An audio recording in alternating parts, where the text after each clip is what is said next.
Morning friends, মই বৰ্ণালী আপোনালোকক মোৰ চেনেললৈ স্বাগতম জনাই আজিৰ ভিডিঅ'টো এতিয়া আৰম্ভ কৰিছোঁ। এতিয়া সময় হ'ল 8:20 আৰু বাবাটো এতিয়া স্কুলৰ বাবে ৰেডি কৰি দিলোঁ। ভাত পানী খুৱাই মেলি আজৰি, বেগ ৰেডি। এতিয়া গাড়ী আহিব, সেই গাড়ীত যাব। আৰু এইফালে সৰু বাবা এনেকৈ খেলি আছে, তাক অকণমান খেলিব দিছোঁ। যিহেতু এতিয়া আঁঠু কাঢ়িব খোজে, এই কোচত থাকিব টান পায়, বিচনাতে নাথাকে, সেইবাবে। ঠিক আছে, চাওকচোন বাবু কেনেকৈ খেলি আছে। আৰু এইফালে বাবাটো যাব ৰেডি স্কুল। এইয়া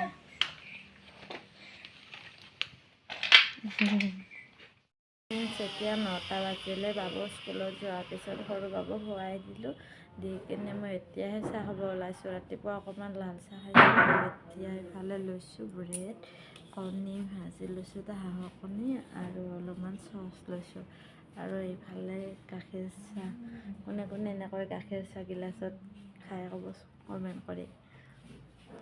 এতিয়া মই চাহখিনি খাই লওঁ, তাৰপিছতে কাপোৰ ধুব আছে। বাবু শুই থাকোঁতে মই কাপোৰখিনি ধুই আজৰি হৈ মেলি অলপমান বজাৰত যাব লাগিব।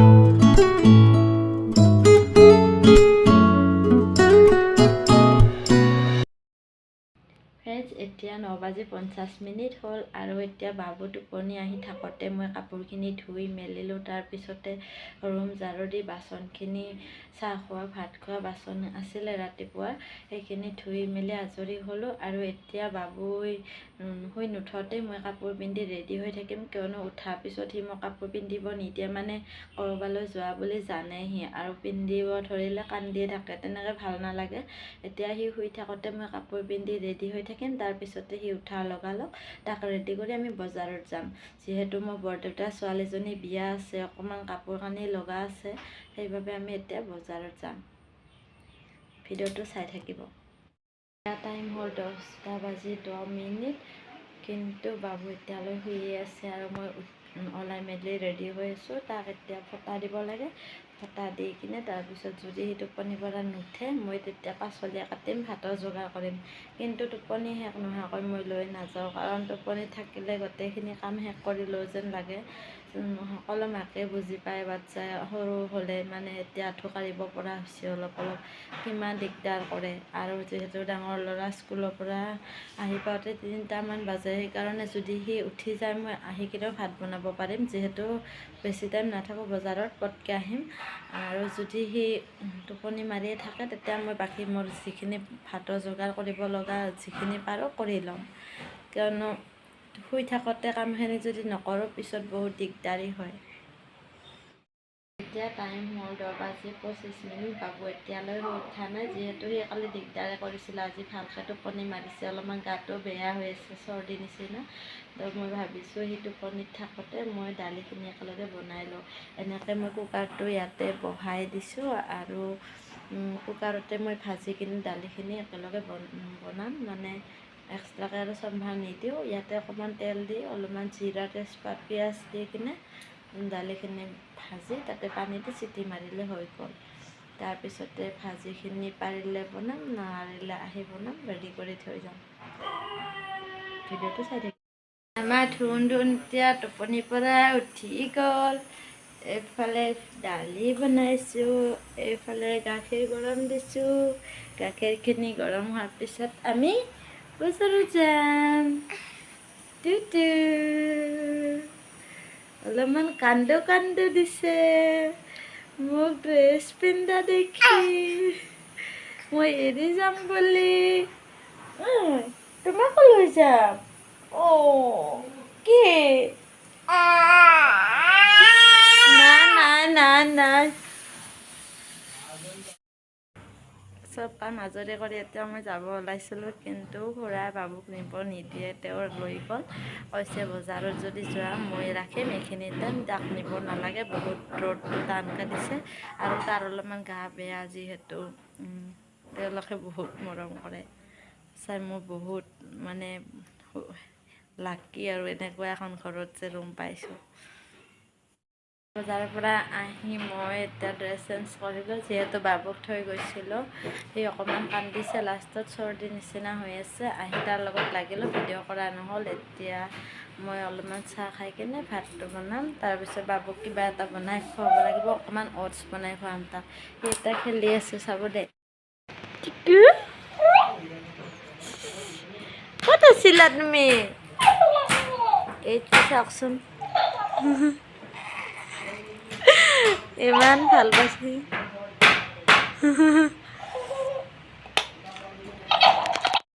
বাবুক এৰি থৈ এনেকৈ দৌৰা দৌৰিকৈ কাপোৰৰ দোকানত গৈছিলোঁ। কিছুমানৰ কাপোৰ কিনোতে বহুত টাইম লাগে, মোৰ কিন্তু তেনেকুৱা নহয়। মই যায়ে 3যোৰ কাপোৰ ল'লোঁ, 1 ঘণ্টা হোৱাই নাই চাগে, মই আহিয়ে পাইছোঁ। এইযোৰ লৈছোঁ শাহুমাৰ কাৰণে, যিহেতু তেওঁক বিহুত কাপোৰ দিয়া হোৱা নাই। এইযোৰ তেওঁৰ কাৰণে লৈছোঁ, আৰু এইযোৰ লৈছোঁ বা এজনীক মানে বেলেগ বস্তু দিম, তাৰ লগতে এযোৰ কাপোৰ দিম, চিম্পুলকৈ এনেকুৱা লৈছোঁ, পিন্ধিব পাৰিব। ৰাফিউজৰ কাৰণেও ধুনীয়া হ'ব, কাপোৰটো ভাল। আৰু মোৰ এযোৰ লৈছোঁ, মোৰযোৰ একেবাৰে চিলাব দি আহিছোঁ, যিহেতু বিয়ালৈ বেছি দিন নাই, একেলগে চিলাই কৰি মেলি আনি আপোনালোকক দেখাম, পিন্ধি কিনে দেখাম বিয়াত একদম। ভাত পানী বনাই মেলি আজৰি হৈ এতিয়া আমি জোলনা তেনেকৈ জ্বলি আছোঁ। এইখন ডাঙৰ বাবুক খুৰাই জোলনা বনাই দিছে আৰু আমাকো উঠিব পৰা কৈ দিছে। কিমান ধুনীয়াকৈ বান্ধি দিছোঁ, আমি দুইটাই উঠি আছোঁ।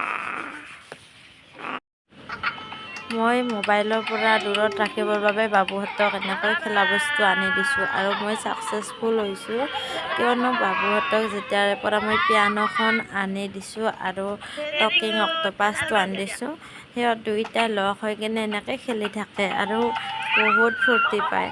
যিহেতু মোবাইল চোৱাৰ পিছত মানে এনেকুৱা হৈ গৈছে, অভ্যাস হৈ গৈছে, ভাত খালেও মোবাইল লাগে, যি কৰিলেও মোবাইল লাগে, ফ্ৰী টাইমখিনিত কি কৰোঁ কি নকৰোঁ মোবাইলে চাওঁ, তেনেকুৱা হৈ গৈছে।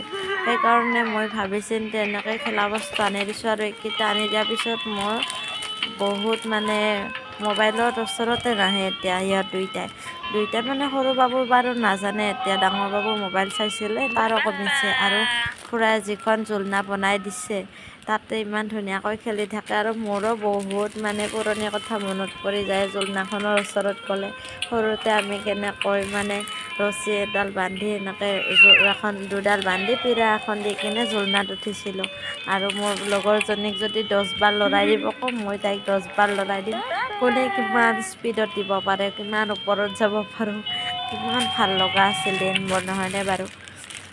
কিন্তু এতিয়া ল'ৰা ছোৱালীৰ লগত লাগি থাকোঁতে কেতিয়াবা অসহ্য লাগি যায় আৰু এইবিলাক মানে, কিন্তু উপায়ো নাই। মাক হৈছোঁ যেতিয়া কৰ্তব্য পালন কৰিবই লাগিব, আৰু আমি নিজে কিছুমান চেষ্টা কৰিব লাগে, যেনেকৈ মোবাইলটো চোৱা যদি এৰে বহুত ভাল হয়। আৰু আজিকালি নহ'লে ল'ৰা ছোৱালীবিলাক এনেকুৱা হৈছে, ভাত খালে মোবাইলটো লাগিবই, নহ'লে নাখায়।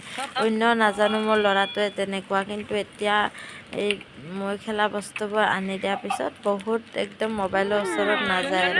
আৰু মই এতিয়া ভিডিঅ' বনাবলৈ ধুনীয়া কৰি সুবিধা পাইছোঁ, নহ'লে মোবাইলটো মোক লাগিব, ভাত নাখায়, কিবা নকৰে। আৰু পঢ়াৰ টাইমতো মোবাইলটো ঠাণ্ডা হৈ থাকে, অলপমান এইখিনি লিখা হ'লে মোবাইল চাওঁ, কিন্তু এতিয়া তেনেকুৱা নাই। আৰু এইখিনিতে আজি মই ভিডিঅ'টোৰ যোগেদি এটা মেছেজ দিব বিচাৰিছোঁ যে ল'ৰা ছোৱালীক মোবাইলৰ পৰা আঁতৰ কৰিবলৈ হ'লে প্ৰথমতে আমি মাক দেউতাকখিনি মোবাইলটোৰ পৰা অলপমান মানে সিহঁতৰ দেখাকৈ মোবাইল চাব নালাগে বেছিকৈ। মোবাইলটো বাৰু ব্যৱহাৰৰ কাৰণেই হয়, আমাকো যিখিনি প্ৰয়োজন আমি সেইখিনি ব্যৱহাৰ কৰিবই লাগিব। আৰু ল'ৰা ছোৱালীৰ সন্মুখত থাকিলে মানে তেতিয়া আমি মোবাইলটো বেছিকৈ ইউজ নকৰাটো ভাল, সিহঁতৰ কাৰণে আৰু আমাৰ কাৰণেও। যিহেতু আমি সৰুৰ পৰা সিহঁতক অভ্যাসত পৰিণত কৰোৱাৰ নিচিনা হয়, যে কামৰ মাজত দিগদাৰি কৰিলে আমি মোবাইলটো সিহঁতক দি দিওঁ, উপায় নাথাকে। আমাৰো ময়ো সেই ক্ষেত্ৰত ময়ো দোষী, কাৰণ ময়ো ল'ৰাটোক সৰুৰ পৰা মোবাইলটো দি কিনে ভাত খোৱা অভ্যাস কৰিছিলোঁ। এতিয়া মানে এনেকুৱা হৈছে মোবাইলটো নহ'লে সি ভাত নাখায়, কিন্তু মই লাহে লাহে এইবোৰ অভ্যাস সিহঁতৰ কমাই আনিছোঁ। আৰু মই ভাবিছোঁ মই সৰু ল'ৰাটোক মই এনেকুৱা অভ্যাস নকৰোঁ, আৰু তাক মই খেলি খেলি এতিয়াৰ পৰা খোৱা অভ্যাস কৰিছোঁ। আৰু এইবিলাক খেলা বস্তু আনি দিব পাৰিলে, কিবা কিবি সৰু সুৰা দামীক নোৱাৰিলেও এইবিলাক দামৰ নহয় ইমান, সিহঁতৰ চকুকেইটা ভালে ৰখাৰ হিচাপত এইকেইটা একদমেই কম দামৰ হয়। কাৰণ মোবাইলটো যিমান ওচৰৰ পৰা সিহঁতে চাই আৰু একদম ধ্যান দি চাই, ল'ৰা ছোৱালী আমি যেনেকৈ চাওঁ ওপৰে ওপৰতে, সিহঁতে মানে একদম পূৰা একদম চকু কাণ নাক পূৰা একদম মোবাইলত দিয়ে। সিহঁতে এনেকৈ চোৱাৰ ফলত সোনকালে চকু নষ্ট হৈ যোৱাৰ সম্ভাৱনা থাকে, আৰু মনটো বেয়া হৈ যায়, সিহঁতৰ মোবাইলটোতে থাকে। সেইকাৰণে আমি যিমান পাৰোঁ সিহঁতক মোবাইলৰ পৰা আঁতৰত ৰখাটো দৰকাৰ। আজি ভিডিঅ'টোৰ যোগেদি মই এইটোৱে মেছেজ দিব বিচাৰিছিলোঁ। আৰু মোৰ ভিডিঅ'বোৰ যদি ভাল লাগে আপোনালোকে মোক ছাপোৰ্ট কৰিব, আগলৈ মই ভাল ভাল মেছেজ দি যাবলৈ ভিডিঅ'ৰ যোগেদি ট্ৰাই কৰিম। এতিয়া দিনৰ 2:30 হ'ল, আৰু ডাঙৰ বাবু স্কুলৰ পৰা আহি পাব হৈছে। সৰু বাবুক মই ভাত খুৱাই মেলি শুৱাই থৈ দিলোঁ, যিহেতু ডাঙৰ বাবু টোপনি নাহিলে অসুবিধা হয়। দিনত অলপমান ৰেষ্ট নাপালে তাত টিউচন থাকে আবেলি 5টাৰ পৰা, আৰু সি অহাৰ পিছত সৰু বাবু টোপনি নাহে ভালকৈ, খেলিব খোজে। সেইকাৰণে সৰু বাবুক মই শুৱাই থৈ দিছোঁ ভাত খুৱাই কিনে। তাৰপিছত ডাঙৰ বাবু আহিলে আমি দুয়োটাই ভাত একেলগতে খাই অলপমান ৰেষ্ট কৰিম মই আজৰি হৈ। তো আজি ভিডিঅ'টো মই ইমানতে সামৰণি কৰিব খুজিছোঁ, যিহেতু আৰু এডিটিঙৰ কাম আছে, আৰু মোৰ দিনটো এনেকৈ থাকিব লাগে দুইটা ল'ৰাৰ লগতে। মাকসকলে বুজি পায় কিমান কষ্ট হয় এনেকুৱা সৰু ল'ৰাৰ লগত, আৰু অকলে চাব লাগে। সেইকাৰণে মই আজি ভিডিঅ'টো ইমানতে সামৰণি কৰিছোঁ। অলপমান ৰেষ্ট ল'ব লাগিব, আৰু ৰাতি কামখিনিতো আছে তেনেকুৱা। সেইকাৰণে মই যদি আপোনালোকৰ